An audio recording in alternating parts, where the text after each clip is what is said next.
এই যে বাসু বলে একজনের নাম পাওয়া যাচ্ছে, এর সাথে কি কোনো শত্রুতা ছিল? শত্রুতা সেরম ছিল বলে আমরাও জানি না।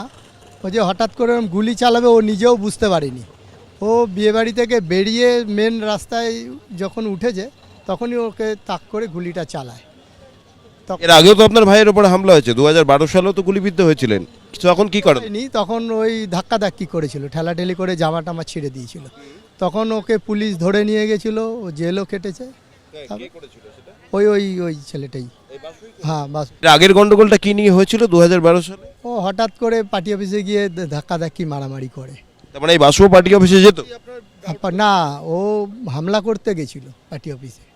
হ্যাঁ, পার্টি অফিসে ঢুকে হামলা করে? হ্যাঁ হ্যাঁ হ্যাঁ, তখন মানে সবে তৃণমূল এসেছে ওই সময়।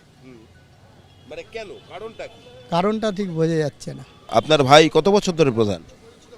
2 বছর হলো প্রধান হয়েছে, আগে মেম্বার ছিল। হ্যাঁ, এই যে গোষ্ঠীদ্বন্দ্বের অভিযোগ উঠছে, সেটা কি বলবেন?